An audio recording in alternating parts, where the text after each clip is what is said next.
Tajhizul mayit, segera memberangkatkan mayit, jangan ditunda terlalu lama.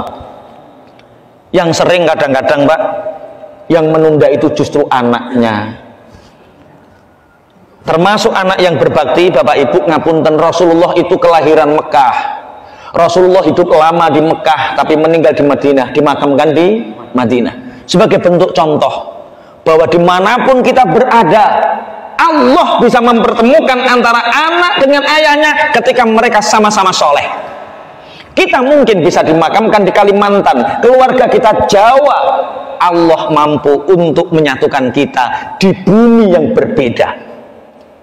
Sekarang enggak Pak, anaknya kerja di Malaysia, orang tuanya di Kalimantan, meninggal jam 9 malam. Orang-orang sudah berkumpul di situ mulai jam 9 malam nunggoni mayit Pak, sampai jam 9 pagi belum diberangkatkan. Dan ini pernah kejadian juga di desa kami. Tak tanya ini kenapa kok belum diberangkatkan, ini dari jam 9 malam loh, kasihan mayitnya. Maaf Pak Yai, nunggu anaknya yang masih ada di Kalimantan. Loh kenapa memang? Anaknya nggak mau ditinggal. Makanya kalau di dalam kitab Tanwirul Qulub, ketika ada ahli menangis, ketika ada istri menangis, ketika ada anak menangis, malakul maut mengatakan, kenapa kamu tangisi mayit yang amalnya sudah selesai?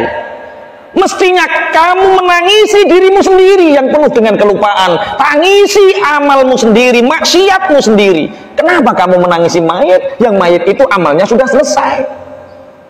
Ini marah malakul maut, nek wong nangis teman-teman Pak. Sedih boleh, tapi keterlaluan tidak boleh. Akhirnya tak omongi Pak, Kak, iki kok gak diberangkatkan anaknya Pak Yai yang di Kalimantan. Oke tak telepon, Mas, bener sampai jaluk dienteni, minta ditunggu ini. Iya Pak Yai, ini gimana kalau saya nggak tahu wajah ibu terakhir saya, wajah terakhir ibu saya. Oh sampai kepengen ngerti wajah terakhir ya? Iya Pak Yai. HP-mu Android apa HP bodol? Android Pak Yai, ya wis. Uculi bocongnya, uculi mana Pak? Foto wajah cekrak, kirim rono. Yo kuwi wajah ibumu. Wes tak berangkatkan dia, kulo pripun Pak Yai?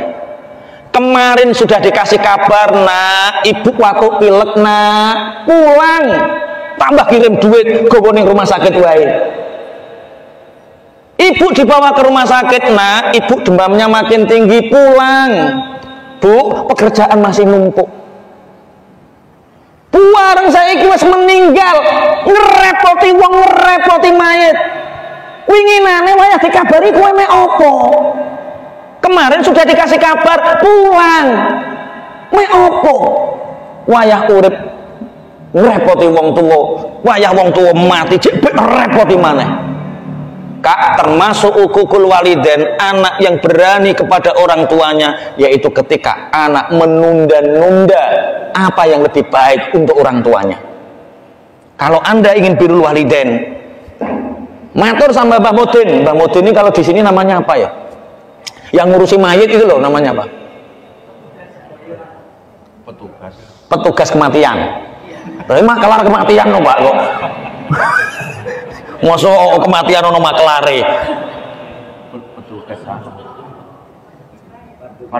Oh, fardu kifayah, petugas fardu kifayah. Kalau di Jawa kan mudin, Pak. Mudin itu imamuddin, jadi pemimpinnya agama jenenge Mbah Mudin kalau di sana. Kalau di sini fardu kifayah. Salat jamaahnya fardu kifayah. Nggih, ngapunten mboten napa-napa fardu kifayah. Matur, kalau memang ada keluarga kita, bapak ibu kita, saudara kita ada yang meninggal, matur sama yang ngurusi fardu kifayah, Pak, langsung segera ditajhiz, segera langsung bapak dan segera disolatin dan segera dimandikan, segera dikafani, segera diberangkatkan. Nggak usah nunggu saya, nggak apa-apa. Allah mampu menghadirkan ibu dengan saya suatu saat nanti dimanapun. Itu anak yang berbakti. Jangan sampai menunda-nunda pemberangkatan jenazahnya keluarga kita. Bahasanya tadi kisah dipahami ya? Hukum sosial itu kadang kejam Pak. Hukum sosial kadang kejam. Ada yang 2 hari 2 malam hanya nunggu anak. Ketika anaknya datang hanya nyium, nangis geburukan. Nggak mikir bagaimana nasibnya mayit.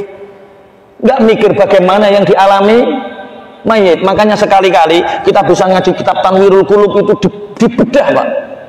Bagaimana mayit ini perjalanan mulai meninggal sampai dia dimakamkan. Prosesnya ya Allah. Makanya malakul maut ini roh wong ngono ki kerut-kerut, Pak. Cara oleh karo pengen dijabut dhisik, Pak. Kenapa kita menangisi mayit yang sudah amalnya selesai sedangkan kita tidak pernah menangisi amal kita sendiri? Pun Allahumma sholli ala Muhammad.